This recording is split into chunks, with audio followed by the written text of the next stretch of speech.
I filled it in. No time for the doubt, they counted me out, I'm getting it in, yeah. No time for no loss, I'm paying the cost, I'm in it to win, yeah. Diffuse, mine, it can't be diffused. If you ain't thinking the same, then we playing by different rules.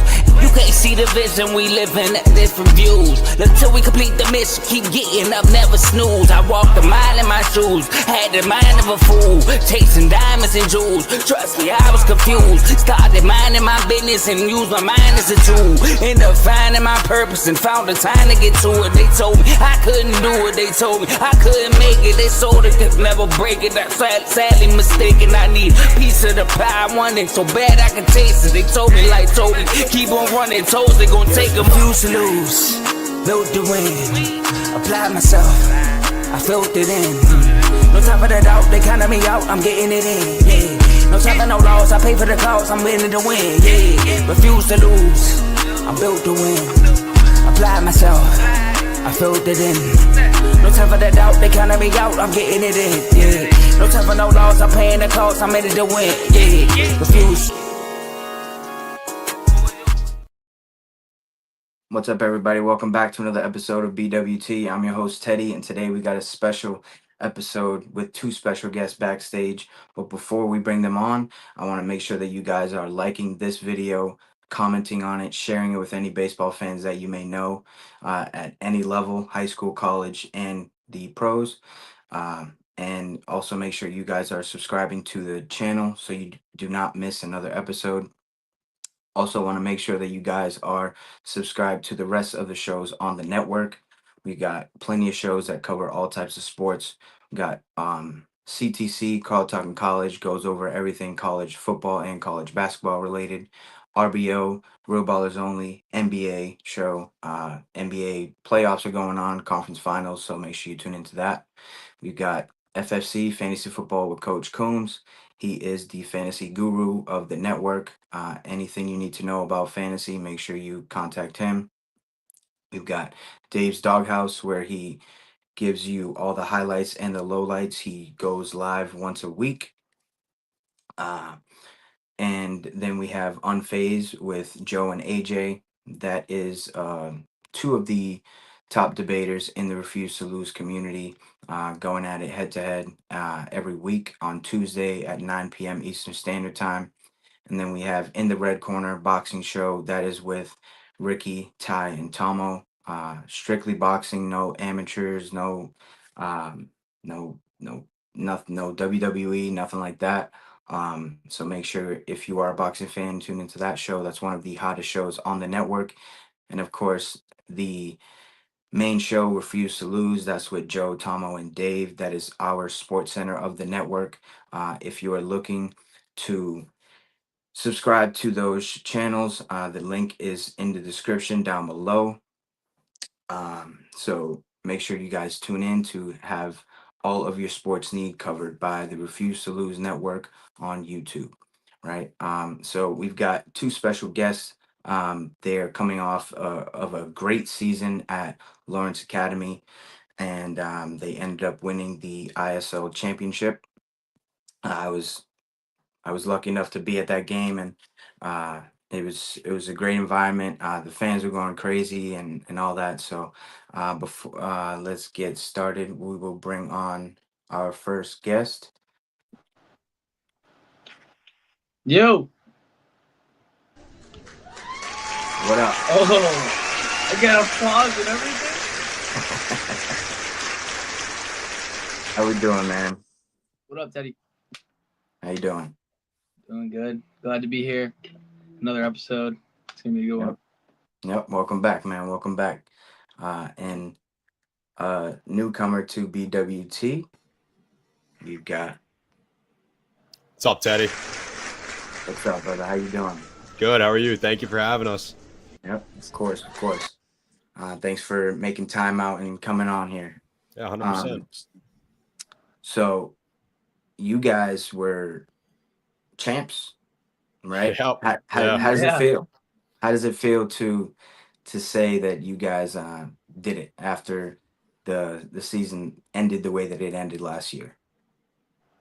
I mean, coming off that hard-fought loss last year, That really took a toll on, I'm pretty sure, every single one of us. We wanted that game a lot. So to be able to come back and make it back to the championship the year right after, and then to come out on top, it definitely felt great. Team was working hard all year. We were fighting to the death every game. So for that to be able to all pay off and us to have that ring this year, it really means a lot to everyone. Yeah, I think that this W was massive for everybody that came back from last year's loss, because everybody took that one to heart. Even the new recruits we had this year, they knew what it meant to everybody that was on that squad last year that lost. Everybody knew how much this one meant, and we just powered through and worked towards it and made it worth it. Yep. So, you guys are now, well, you're done with high school, right? Going off into college. Tell everybody where you guys are going. Yeah, so I'll be at Duke University next year. And I'll be at University of Dayton. Where are you going? University of Dayton. Okay. Now you cut out a little bit. Yeah, so make sure you guys are following these guys in their freshman season. I know these guys are gonna go out there and compete and kill it next year. So let me give a couple of stats for the people who haven't had the chance to watch or even heard about you guys. Jordan batted .355 with an OBP of 444, with a OPS of 993, and he had 22 hits, 3 doubles, 3 triples, a home run, which that video is probably viral at this point with the bat flip. 12 RBIs, 19 runs, 10 walks, and 12 stolen bags. And he, on the mound, he had 8.2 innings pitched with 6 saves, giving up only 3 hits, 2 runs, and 8 walks with 18 strikeouts and an ERA of 1.61. And John Payon, he was the ace of the team. He pitched 45.1 innings, going 7-1, giving up only 20 hits, 8 earned runs, 8 walks, 81 strikeouts with a 1.23 ERA, and he can also swing the bat a little bit. He had 2 at bats with a batting average of 500, 1 hit, and 1 RBI. Let's go, baby. Yeah. In the championship game, man, mind you. Yeah. When I was up in the stands and I saw you swinging the bat, I'm like, dude, Payon's about to swing. I remember looking over to Jordan's dad and brother, and then I was like, dude, when was the last time this kid even swung a bat? Yeah. Yeah, I think Jordan, were you batting before Laz? Yeah, I was right before him. Yeah, so Jordan was up at bat. Laz was on deck. I'm behind the dugout. It's just swinging, getting loose a little bit. Remember turning to my girlfriend, my mom, and 2 of my buddies, bases loaded. I think it was only 1 out, and I'm like, hell of a time for a first at bat. So that was my mindset going into it. I was just pumped up to get in there. So yeah, definitely stuff that you dream about as a kid, right? 100%. What were some of your goals coming into this season, individually and team wise? Jordan, you got it. Oh, you want me to go first? So I set the bar high for myself. I wanted to try to hit as close to 500 as possible. 400, 500, that range. I wanted to hit a couple pokes. I had one this year, so not bad, but it's not nothing. So that's cool. But I also just wanted to lead and set a great example for everybody else and bring us to that championship and bring it home. Yep. Yeah, for me, going into the season, I didn't really have any personal goals. In my opinion, I feel the season's really too short for stats to kind of show how you really are as a player. So when it comes to any numbers, I didn't personally feel like there was any number I really had to get to. For the team, I really wanted to go out there, play our hearts out. I wanted to set an example. Wanted to show that, this is what we dream of. This is what we want to be doing. Everyone wants to be out there. Leave every last bit of you out on that field. Show the younger guys kind of how to be a leader. And obviously go out there and win a championship with my boys. Ever since that loss last year, it's been my mindset. We're going to win next year. We're going to do it. I had people coming up to me in the offseason being like, how you guys going to be this year? And I was like, we're going to win.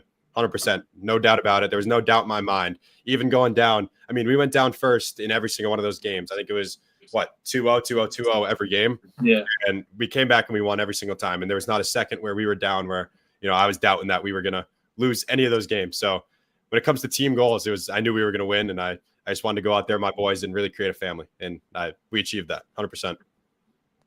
Yeah.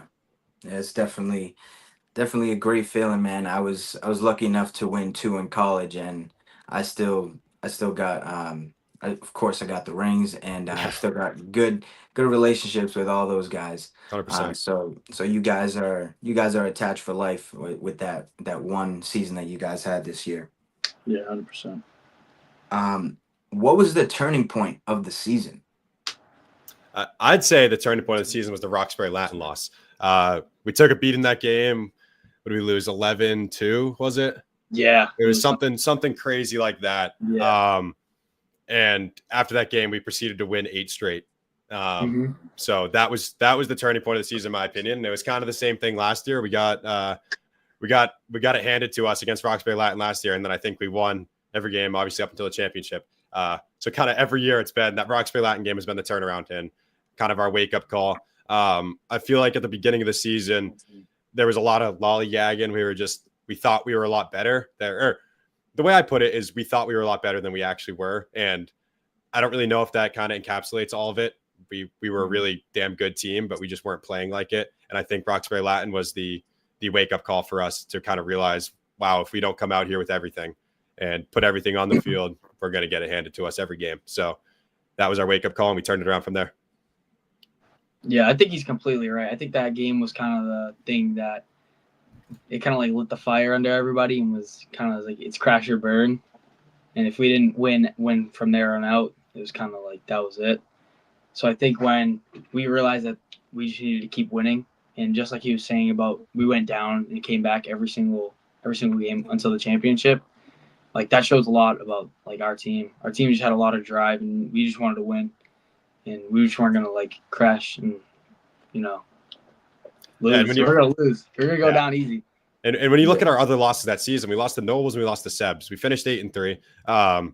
And Nobles, that was a great game. I think we play that game 10 times. I'd say we win it 7 times. Don't get me wrong, Nobles is a phenomenal team. They're really well coached. They got a lot of talent on that team, and they just outplayed us that day. And there's nothing we can really do about it. But if you think about it, it was 2 home runs kind of changed that game. 2 swings of the bat changed that game for them. So after that game, I pulled the team aside and I wasn't mad at them. I was kind of just like, well, I mean, we lost this game, but you guys played really well. Keep your heads up, and we're going to go out. We're going to get them next time. And then the Sebs loss, I mean, that also wasn't a game I was too mad about because our number 2, Logan Ford, he was playing with Team Canada at the time. So I know it's not the right mindset to go into that game thinking we're going to lose, but I knew we didn't have our best selves that game. So that was another game I wasn't too mad about. But then you come to the Roxbury Latin game, and then, that's a loss we're really mad about because no one played well that game, myself included. So that was obviously the wake-up call for me. Yeah. Was it something that you guys like? So after that game, did you guys like have a team meeting or say anything before you guys got on the bus or anything like that really sparked the team to go on this 8-game win streak? Yeah, so we've had several team meetings like that. We have. Sometimes they're just after the game, and it's kind of like we just got to flush this one, and you just got to move on, and work harder. But then sometimes, me, John, and the other captains, we just kind of have to go in and lay in on everybody, and it's just kind of like setting the precedent that we just gotta work harder and win, and that it's not just gonna be handed to us just because we made it that far last year. And I think that loss to Nobles was kind of like the wake-up call at the beginning of the season to make everybody realize that we just had to work that much harder and that it wasn't going to be handed to us. So, yeah. Yeah, and on top of that, Jordan mentioned we pulled it. So after the Roxbury Latin game, I was honestly too mad at myself and mad at everyone to really speak to them in that moment where I knew I was probably going to say stuff I didn't mean. So I was like, all right, I'm going to go home. I'm going to take a breath. And, what was it? That Thursday, we brought the team into the locker room. We were like, all right, we're going to talk real quick and, that'll be it. And a lot of that was, talking to the team and telling them we all need to wake up. And a lot of it was also us as captains kind of taking responsibility because, we're not untouchable as well. Like, right. We're we're still able to make mistakes, which we all did that game. None of us played well. And what's up, team? What's up, lads? And yeah, so I forget where I was, but yeah, I mean, what I was saying was, us as captains, we're not untouchable. We still make mistakes. And I think a lot of that was us taking accountability and the team knowing that we're not only mad at them, we're mad at ourselves as well. And everyone should kind of, take that to heart and realize, all right, they're taking accountability for themselves. Let's do it for them as well. Yep. We got a couple comments. Get out of here, Milo. Yo. So I saw Teddy was smiling at the comment for you put it up, bro. Oh my god. So was there a moment that really like stood out to you guys during the season? Good, bad, hilarious. For me, it had to be that that I think it was the last regular season game when it was raining. It was senior day. Senior night. Yeah, senior night, and that kid swinging and throwing the bat. That was hilarious. Oh my god. That was oh my god. That was one of the funniest things I've seen, man. And then the umpire just instantly coming out from behind home plate and just calling the game. It was like, all right, that's it. Well, yeah. I don't know if you saw right before that swing, he had another swing where he dropped the bat on top of the catcher in his follow through. And I'm honestly surprised the ump didn't call the game after that. And he let it get to the point of Noah Halpern literally throwing the bat over our bleachers, which was just one of the most insane things I've ever seen in a game. Mm-hmm. Yeah. That bat flew. Yeah. I remember I was tight after my last at bat. So I was like against the fence. I'm watching Noah Halpern with the bat in his hand. I was like, oh my god. And it's raining. This is like the worst situation ever. It's like pouring rain, it's cold. And then I see him and the bat just flies. And it looked like it was never gonna come back down. It was the funniest thing ever. I think it almost hit his mom too. Yeah, it went right over his mom who was recording. I'm still yet to see that video, but I know that video is the funniest thing ever. The best part was he came up to us after the game and he was like, I even put pine tar on the bat. I don't know how that happened. Oh my god. So yeah, just give me your one moment that really stood out to you guys throughout the season. For me, I'd say it was the Rivers game. That was a game where kind of everything clicked. I was on the mound, and I mean, we ended up mercying them 10-0 in 5 innings. We know hit them 11, as a team. Maybe 11. It might have been 11. Something like that. Yeah, but as a team, we know hit them. We played phenomenal in the field.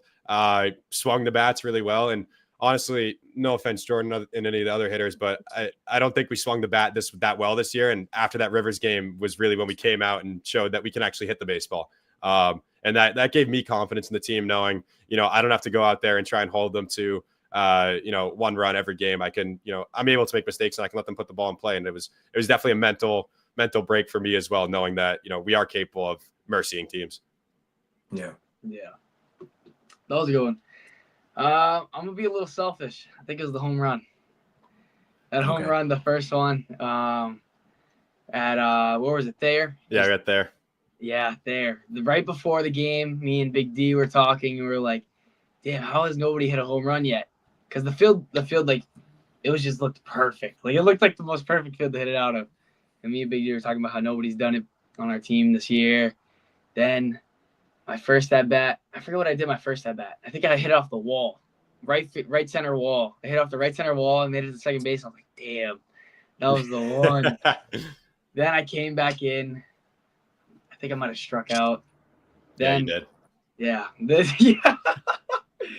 Yeah, see? Laz knows. Then my third at bat, I just took the first pitch. And then I just knew the kid was going to throw me one right down the middle. It was a 2-0 count. Oh, the 2-0 count? 2-0 count. And I just knew he's going to throw me the most perfect pitch. And usually, like, when I see that pitch, it's like I'm a little ahead of it.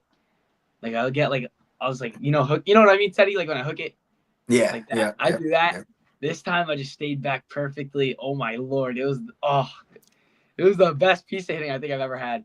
For the record, right before that pitch, I turned to Blaze and Margraf, and I go, this is going to be the hardest swing you've ever seen in your life. And sure enough, it was. I think it was. It was. It dead ass was. 100%.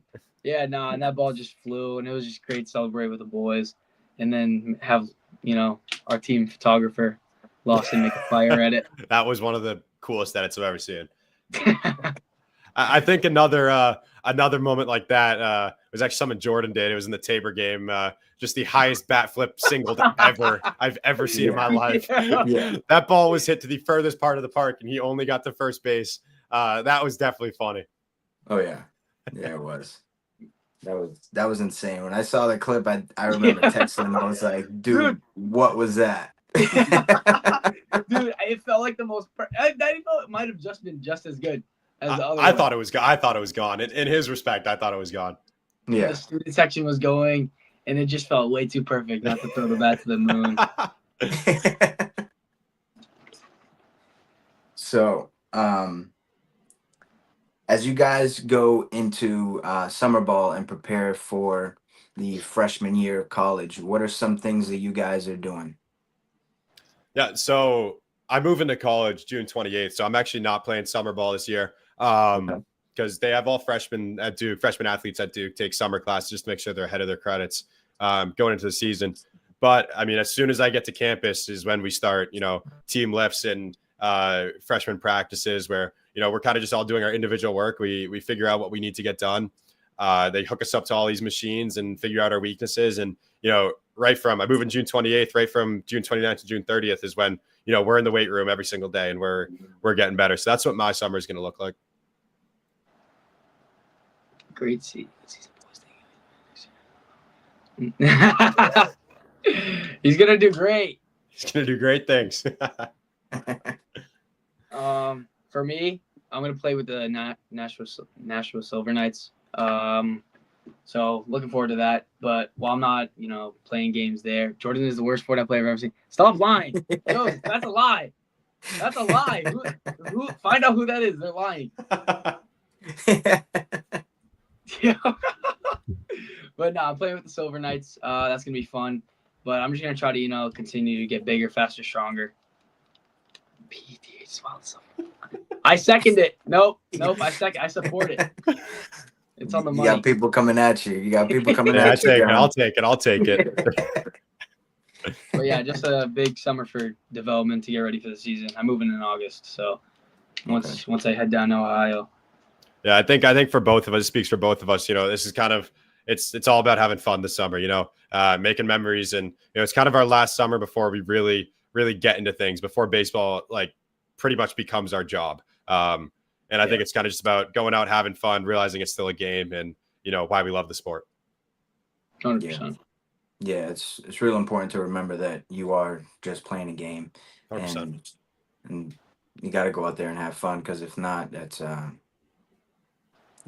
it just won't be good playing, and it takes a toll on you mentally, and that can only be bad for you. So yeah, got to go out there and have fun.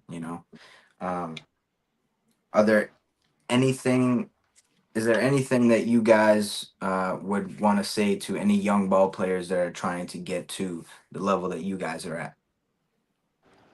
Yeah, I think it kind of goes off what I just said. Baseball's a game, and you got to have fun playing it.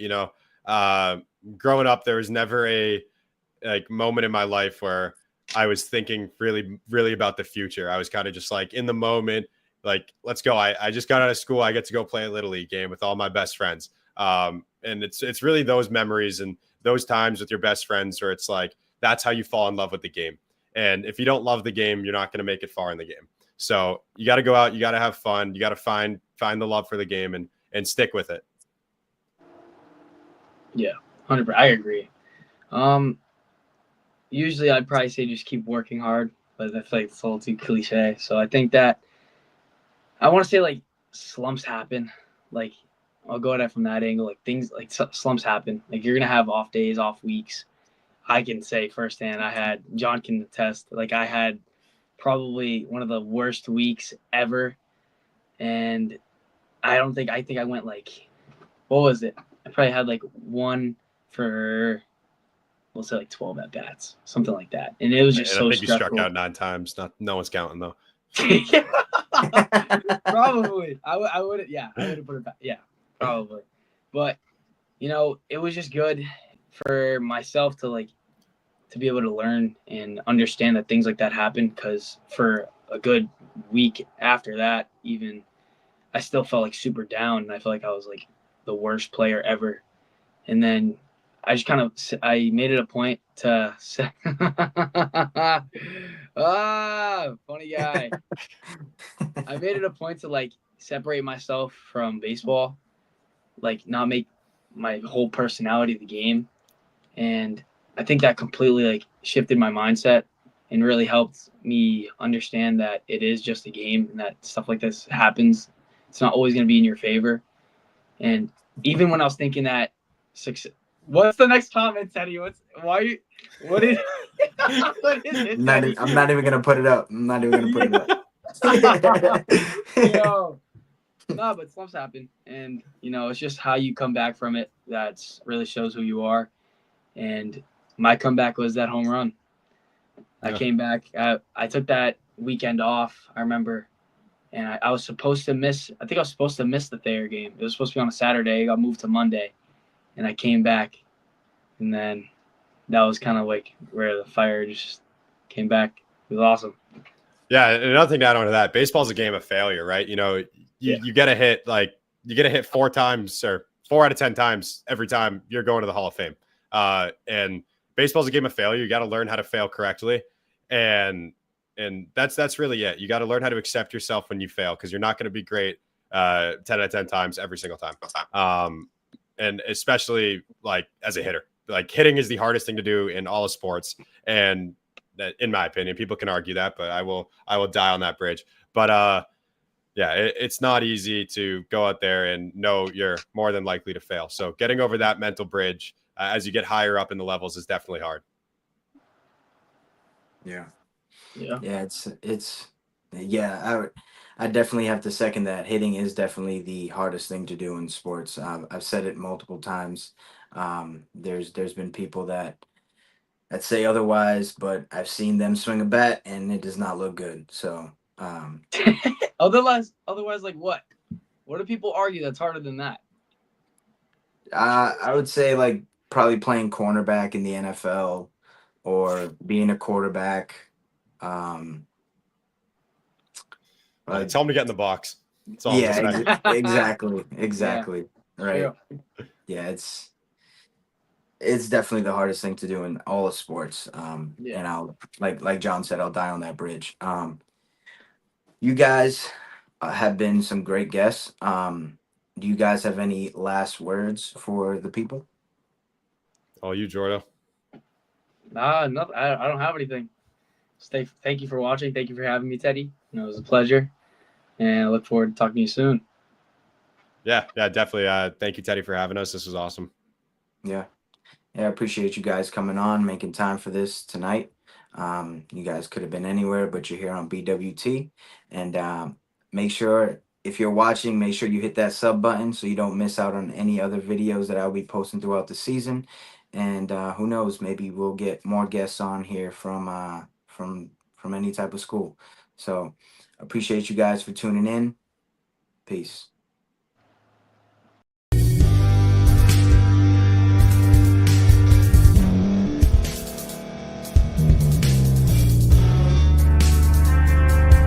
Thank you for staying to the end. If you're watching this on YouTube, please like this video, subscribe, and also hit that notification button so you can be notified next time we put out a video. If you're listening on any podcast platform, subscribe and hit that notification button, y'all, so you can be notified we put out another podcast audio. And last but not least, hit that share button. No matter what you're listening to or watching it, hit that share button and send it to somebody that you know that would love to watch this episode you just listened to. So once again, thank you for staying to the end, and we'll see y'all in the next episode.